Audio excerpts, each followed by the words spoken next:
I was 59 when everything shifted. Until then, I had lived my life quietly. Dutifully, some might say. I was the kind of woman who checked all the right boxes. Wife, mother, grandmother. A woman of routine, of responsibility. But as I stood in the doorway of my attic one late afternoon, I realized how much of my own story I had shelved away. How many chapters I had left unread, even in my own book. It had been over a decade since William died. My husband of 35 years had departed quietly in his sleep, leaving behind a house full of memories and a silence I never quite got used to. After the funeral, I did what I thought strong women did. I cleaned the downstairs, packed away his clothes, and kept moving. But the attic?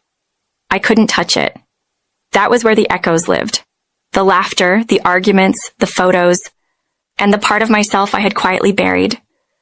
But that day, something flickered in me, a need to face it. Maybe it was the weather, a rare spring breeze that carried the scent of lilacs and something older, more tender. Or maybe I was simply tired of being afraid of my own past. So I climbed the stairs, knees creaking like the old wood beneath my feet. A thick layer of dust greeted me with the scent of time, cardboard, old fabric, and something that felt like longing. I stood there for a long moment, just breathing it in. Then I opened the first box. Inside was a photo album I hadn't touched in years. The cover had faded and the edges curled like aging petals. I opened it carefully, as if it might shatter in my hands. And there she was. Me, but not the me I had become. I was in my 20s, on a beach somewhere with a drink in one hand and a laugh frozen in time. A yellow bikini, oversized sunglasses, and a confidence that radiated off the page. My skin tanned from the sun, my hair wild from the wind. I didn't remember what I was laughing at, but the joy in my expression made my chest tighten. I had forgotten that version of myself, forgotten that she had ever existed. I don't know how long I stared at that photo before I heard footsteps behind me. "Grace," a voice called. I turned, startled. There in the doorway stood Ethan, my step-grandson. It had been 3 years since I'd last seen him. He had left town for work, and in truth, I wasn't sure when or if I'd see him again. He looked different. Broader shoulders, a quiet confidence in his stance. At 29, he had grown out of the awkwardness I remembered. He held a coffee cup in one hand and a brown paper bag in the other. "I saw your car out front," he said with a smile. "Thought I'd stop by." "Ethan," I said, warmth flooding through me. "You gave me a start." He stepped inside, brushing a cobweb from his arm. His eyes scanned the room, landing on the album in my lap. "What's that?" "Just old memories," I replied, holding it a little closer. But he was already beside me, peering down. He pointed at the photo. "Is that you?" I hesitated, then nodded, a small laugh escaping despite myself. "Once upon a time." He studied the image longer than I expected. "Wow," he said finally, glancing up at me. "I wouldn't have guessed. You look, well, incredible." I felt a blush rise to my cheeks, unexpected and warm. It had been years since someone looked at me like that. Not as someone to be pitied, not as someone to be grieved with, but as a woman. A person. We sat down among the boxes, and he began flipping through the album. Each page was like a time capsule. Fashion disasters, spontaneous road trips, parties that stretched into the early hours. Photos I had forgotten even existed, and each one peeled back another layer of who I once was. "You used to be wild," Ethan said with a grin, holding up a photo of me in a red sequin dress at a club in New York. "I had my moments," I replied, laughing. "We all do." The lightness in the attic shifted. The dust didn't seem as heavy. The air, once dry and choking, felt almost breathable. In the presence of someone who hadn't seen those parts of me before, I began to see them differently myself. Ethan turned the last page and looked at me. "You're really something, Grace." I didn't know how to respond. The honesty in his voice was disarming. It wasn't flirtation. It was something deeper. Recognition, maybe. Or admiration. Whatever it was, it stirred something I hadn't felt in years. We spent the rest of the afternoon opening boxes, finding old letters, costume jewelry, faded notebooks. He listened to my stories, asked questions, and laughed with genuine delight at each forgotten anecdote. I watched him, noticing how he had matured, not just in appearance, but in manner. Thoughtful, engaged, present. At some point, I found an emerald green dress I had worn to a friend's wedding when I was 25. The fabric shimmered even under the attic's dim light. "Try it on," Ethan suggested, eyes lighting up. "Oh, please," I chuckled. "It wouldn't fit me now." "There's only one way to find out." His enthusiasm was contagious. I slipped into the hallway, closed the door behind me, and took a deep breath. The zipper slid up more easily than I expected. When I stepped back into the attic, Ethan's expression changed. "You look amazing," he said quietly. Something in the way he said it made me feel seen in a way I hadn't in years. Not as someone's widow, not as a grandmother, just me. As the sun dipped below the horizon, we sat on the attic floor, surrounded by fragments of my past. He reached over and took my hand, not as a gesture of romance, but of connection, of comfort. "Grace," he said, voice low, "it's like I'm meeting you for the first time." I looked at him, my heart full of questions I couldn't yet ask. But one thing was clear, something had shifted. Not just between us, but within me. I was waking up. The attic became our sanctuary. After that first afternoon, Ethan kept coming back. At first, it was under the innocent guise of helping me clean out the boxes, but neither of us pretended for long. The attic wasn't just a storage space for old belongings. It had become a place where time folded in on itself, where memories rose to the surface like forgotten melodies, and where two people, separated by years and circumstance, found themselves slowly being drawn together. Each day he arrived with coffee in hand and a casual smile, like we had always done this. Like this fragile connection between us wasn't delicate or strange. He never made me feel judged, only seen. We worked our way through the attic slowly, laughing over forgotten souvenirs, reading aloud from aged birthday cards, and piecing together fragments of who I used to be. I found a box of records and an old turntable, and we spent one afternoon dancing awkwardly to dusty vinyl in the middle of the clutter. I hadn't danced in years, but the moment that changed everything happened on a quiet Tuesday. The kind of day that starts without any warning that something inside you is about to shift. I had been going through a box marked Clothes 1980s when I found it, the emerald green dress. I recognized it immediately. I had worn it to my cousin Lydia's wedding in Charleston. I remembered the way William had looked at me that night, the way I had felt, alive, radiant, and utterly myself. The fabric was soft, the colors still vibrant. The neckline plunged just enough to be bold, and the waist cinched in a way that made me feel like I had a shape worth admiring. I held it up in front of me, smiling at the memory. "You should try it on," Ethan said from behind me, startling me slightly. I turned to find him leaning against a stack of boxes, arms crossed, eyes glinting with playful challenge. "Oh, I'm sure it doesn't fit," I replied, laughing it off. "There's only one way to find out," he said, echoing the same words he'd used a few days earlier. I hesitated. It felt silly. And yet, something about the way he looked at me, without expectation, without pressure, made me want to try. Maybe just to see if I could still be that woman in the photograph. I stepped into the hallway and pulled the dress over my head. The fabric slid down like a secret. I reached behind to zip it up, breath held, expecting resistance. But it fit. Perfectly. As if it had been waiting for this moment. I stared at my reflection in the hallway mirror. The woman staring back wasn't the same girl from the wedding. No. But she was something else. Someone who had lived through grief and solitude, and who was still standing. Still capable of beauty.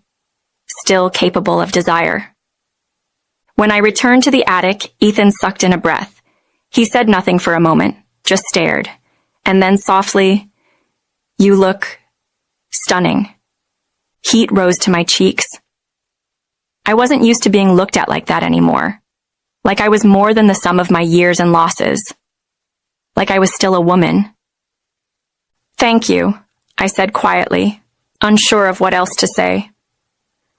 The air between us felt charged, like something had shifted, subtly but unmistakably. We didn't speak of it directly. Instead, we went back to sorting boxes, though the mood had changed. We sat a little closer. We laughed a little softer. And every now and then, our eyes would meet and linger for a second too long. That night after he had gone, I found myself in the living room staring at the photo album again. The images of my younger self felt less distant now. The woman in those photos wasn't gone. She had just been waiting. But my thoughts wouldn't settle. I kept returning to the look in Ethan's eyes, the way he had said I looked stunning. It was more than just a compliment. It was recognition, and it stirred something in me that I didn't know what to do with. The next day, as I washed dishes in the kitchen, I felt a presence behind me. Ethan's hand rested gently on my shoulder. "You're overthinking again," he said. I turned to look at him. "How could I not?" I whispered. Whatever this is, it's not normal." He didn't flinch. "Who decides what's normal?" His words hung in the air like a challenge. I couldn't answer. All I knew was that I felt both seen and unsettled, alive and ashamed. It was a confusing place to be. We didn't talk about it again directly, but the silence between us was no longer empty. It was filled with unspoken questions, with the echo of glances and shared memories. And slowly I began to admit something to myself. I didn't feel invisible anymore. One afternoon, we found an old shoebox filled with letters. Most were from friends, but one envelope stood out. It was addressed simply, "To Grace, when you need it most." I froze. It was William's handwriting. The paper trembled in my hands as I opened it. Ethan sat beside me, respectfully quiet. I unfolded the letter and began to read. "My dearest Grace, if you're reading this, it means I'm no longer there beside you. I pray that when this moment comes, you're not alone. Loving you was the greatest joy of my life. But life goes on, even after one of us leaves. And it should be lived, boldly and without apology. If someone comes along who sees you, who brings laughter back into your life, who reminds you of your own light, don't turn away. Love them, live, for both of us." Tears streamed down my face before I even finished. Ethan placed a hand gently on my back, grounding me. "Are you okay?" he asked. "I think so," I whispered. "I don't know." The truth was, I didn't know what I felt. Relief, perhaps. Permission. Or maybe just the overwhelming weight of possibility. The days that followed were filled with small moments that felt bigger than they should have. The way Ethan's hand brushed mine as we reached for the same book. The way he laughed when I told him a story from my college days. The comfort I found in his presence.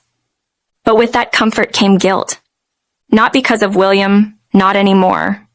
His letter had given me a kind of peace I never expected to find. But because of what others would say. Because of how people would look at me. Because it wasn't just love. It was unconventional. And people are not always kind to what they don't understand. Still, I couldn't pretend I didn't feel something.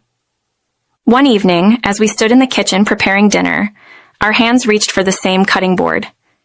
Our fingers touched and didn't move. Slowly, I looked up. "This is complicated," I said quietly. "It doesn't have to be," he replied. "It is," I said, swallowing hard. "I'm your step-grandmother." He didn't blink. "But you're not my blood. You came into my life through William, yes, but not as a parent, not in that way." I broke eye contact, wrapping my arms around myself. "People will talk. They already do." "Let them," he said, stepping closer. "They don't know you. They don't know us. They don't know how this came to be." His certainty scared me, not because it was wrong, but because part of me wanted to believe it too.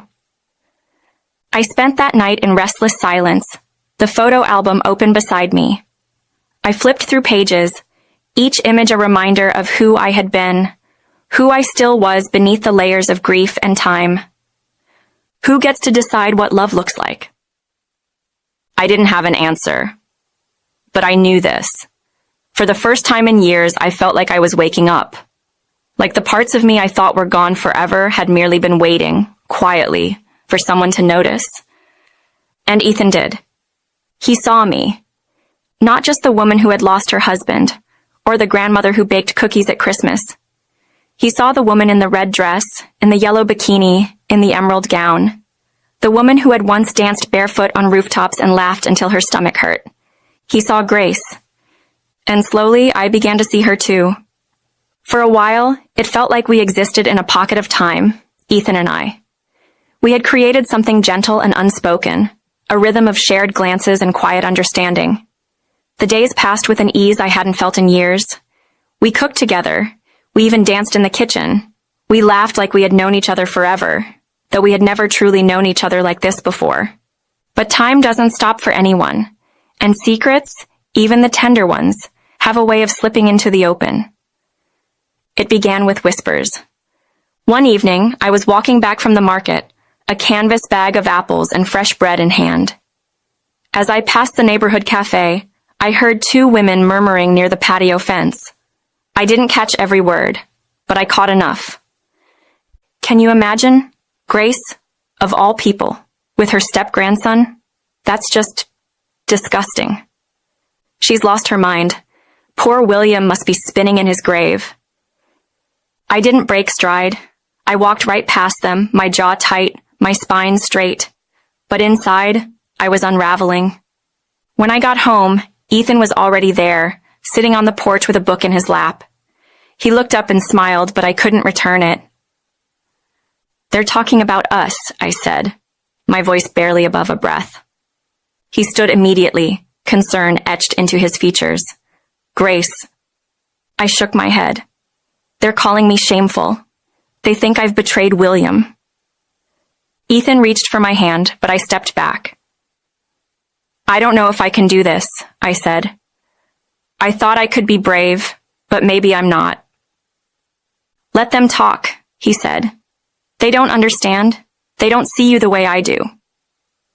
But his words didn't reach me, not fully. I was too far inside my own head. What would William say? That question haunted me like a ghost. I tried to remember his voice, his laugh, the way he used to say my name when he was tired. I missed him in a new way, because I wasn't missing the man I lost. I was missing the permission to live without him. And then, everything came crashing down. It was a Saturday afternoon when my daughter, Claire, showed up at my doorstep. She didn't knock. She burst in like a storm, her eyes wide with disbelief, her voice already rising. Is it true? She demanded. What I'm hearing from neighbors, what people are saying, are you involved with Ethan? I stood frozen in the kitchen, clutching the edge of the counter for balance. Claire, please, I started, but she cut me off. How could you, Mama? He's practically family. No, he's not, I said, trying to stay calm. He's not blood, Claire, and I've never been a grandmother to him. We barely knew each other until recently. That doesn't make it right, she snapped. You helped raise him. He feels like one of us. What would Dad think if he were here? And that's when I remembered. The letter. I hadn't read it since that day in the attic. I had tucked it away in my drawer, afraid of what it might awaken again. But now it felt necessary, like it had been written for this exact moment. Without a word, I walked down the hall, opened the drawer, and pulled out the envelope. I handed it to Claire with trembling fingers. Read it, I said. All of it. She hesitated, then took the letter and sank into the nearest chair. The silence stretched between us as her eyes moved across the page. I watched her face as she read, watched the disbelief soften, the tension in her shoulders loosen. When she finished, she folded the letter slowly and set it on the table. I don't know what to say, she whispered. You don't have to say anything, I replied. Just try to understand. She looked down at her hands. He's so much younger than you, Mom. What could he possibly want? I didn't answer right away. I stared out the window, watching the wind stir the garden I had planted years ago. He sees me, I said finally. Not as a widow. Not as an old woman. He sees me as someone who still has something to give. He reminds me that I'm not finished yet. Claire was quiet for a long moment, then softly, I just don't want you to get hurt. I nodded. Neither do I. That night, after Claire left, I sat on the porch wrapped in a blanket, the stars above me and Ethan beside me. I told him about the confrontation, about the letter, about everything. She's trying, I said. I think she's scared for me, but she's trying. He took my hand. That means something. I nodded. It does. And then, just when I thought I had no tears left, something inside me cracked open. I've carried so much guilt, I admitted. Not just about William, about myself, about the years I let slip by, about how I let myself disappear. Ethan turned to face me, his expression gentle. You haven't disappeared, Grace. You've just been waiting. I looked at him, really looked at him, and I saw the truth in his eyes. But the emotional twist didn't come from outside. It came from within. That night, I had a dream. I was in my old house, the one William and I lived in when we first got married. The walls were painted warm yellow, the floors creaked, and the kitchen smelled like cinnamon and coffee. I walked through the rooms, searching for something, someone. And then I saw William. He was sitting in his favorite chair, reading the newspaper. He looked up and smiled, the way he always did. I didn't think I'd see you again, I said in the dream. You didn't, he replied. But I've always been here, Gracie. I knelt beside him, tears in my eyes. I'm so sorry.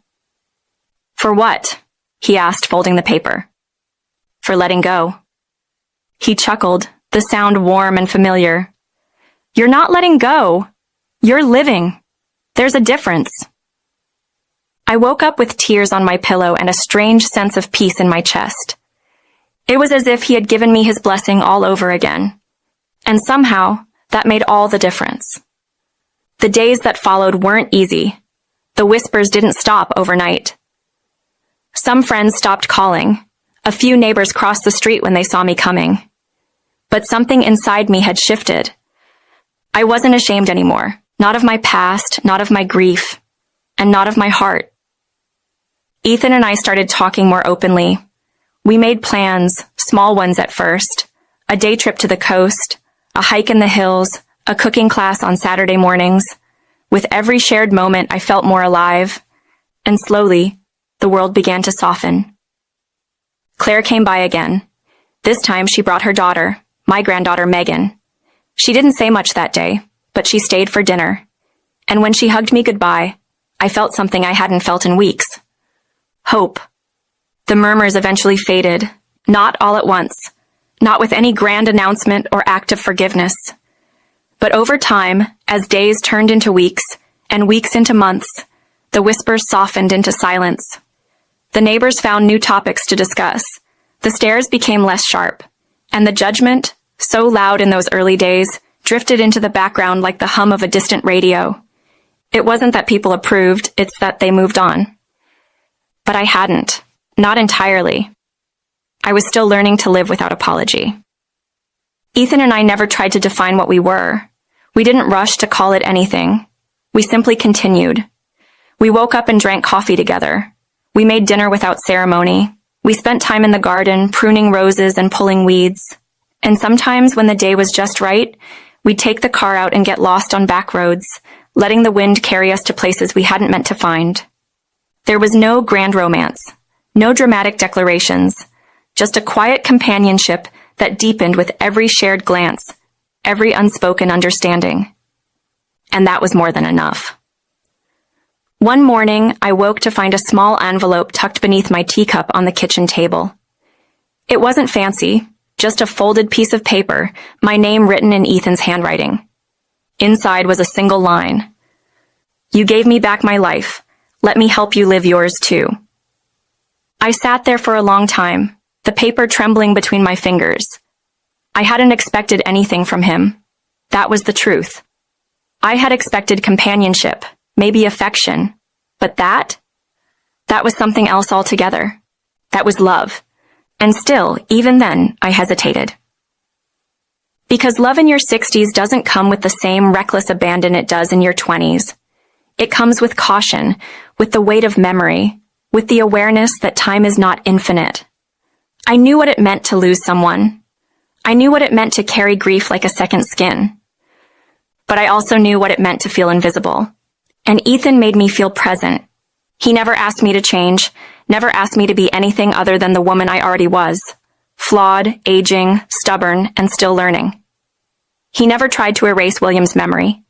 He simply made space beside it. That, I realized, was the most generous kind of love. One afternoon, while trimming herbs on the porch, I looked up to see Claire's car turning into the driveway again. This time, she wasn't alone. Megan sat in the back seat, her face pressed curiously against the window. I wiped my hands on my apron and stepped out to meet them. Claire looked tired, but not angry. There was something softer in her eyes, something that hadn't been there before. "Hi, Mom," she said. "Hi," I replied, unsure of what to expect. She glanced toward the porch where Ethan was kneeling by a toolbox, fixing a loose step. He looked up, offered a small wave, then returned to his task. Claire watched him for a moment, then looked back at me. "I've been thinking," she said, folding her arms. "And I still don't get it. I probably never will. But I've also been doing a lot of reflecting." I waited. I've spent so much of my life trying to do what was expected, trying to be the right kind of wife, the right kind of mother, and I'm not even sure I know who I am anymore. Her voice cracked slightly and my heart ached for her. "But you?" she continued. "You're doing something I'm too afraid to do. You're choosing to live, even if it makes other people uncomfortable." I stepped closer, touched her arm. "It hasn't been easy. I know. And I'm sorry I made it harder." We stood there for a moment in silence. Then Megan called from the car, "Can I say hi to Ethan?" Claire looked at her daughter, then at me. She nodded. "It's okay." It was a small moment, but it felt like something shifted between us. A bridge being rebuilt, plank by plank. That evening, Ethan and I sat on the porch as the sun dipped low, painting the sky in warm streaks of coral and gold. He handed me a steaming cup of chamomile tea, the same way he did every night, and settled beside me in the rocking chair. "I saw Claire talking to you," he said. "She's trying," I replied, sipping slowly. "It's not perfect, but it's something." He nodded. "That's all we can ask for." We sat in silence for a long while, rocking gently, the creak of wood beneath us, mingling with the crickets' evening song. "Do you ever think about what comes next?" I asked. "Every day," he said, "but I don't try to figure it out anymore." I looked at him, really looked at him. "You used to be just a kid to me. I remember you running through the backyard, all elbows and long legs." He chuckled. "You used to make lemonade and pretend it was the best in town?" "It was," I said with mock pride, then softer. "I never imagined this." "Neither did I. But I'm glad," I added. "I'm glad you saw something in me when I had forgotten how to see it myself." He reached for my hand and I let him hold it. There would always be people who didn't understand. There would always be raised eyebrows, whispered judgments, and the occasional side glance from someone stuck in their own idea of what was right. But none of that mattered anymore, because I wasn't living for them. I wasn't living for appearances or expectations or the version of myself I thought the world wanted. I was living for me, for the woman in the yellow bikini, for the girl who danced barefoot on rooftops, for the wife who loved deeply and lost painfully, for the mother who tried her best, and the grandmother who was still figuring it out, for the woman who had spent too long in the shadows of her own life, and now finally was stepping into the light. One morning, months later, as autumn began to settle in and the leaves painted the yard in bold reds and golds, Ethan surprised me with a weekend trip to the coast. We stayed at a small inn overlooking the sea. Nothing extravagant, just us, the sound of waves, and the kind of silence that felt like home. On our last night, we walked along the shore, barefoot in the cool sand. I looked at him, the lines around his eyes from laughter, the steadiness in his gaze, and I felt something settle inside me. Not a conclusion, not an ending, but a beginning. Because love, I had learned, doesn't always arrive when you expect it. It doesn't always look the way you imagined. It doesn't always come wrapped in a storybook plot or follow society's rules. Sometimes it arrives quietly, like a letter waiting in a box, or a memory hidden in an attic, or a moment shared over a photo album when someone says, "You were wild once," and means it as a compliment. Love, I realized, is not a question of age or timing or titles. It's a question of recognition. And Ethan recognized me, so I chose to recognize myself.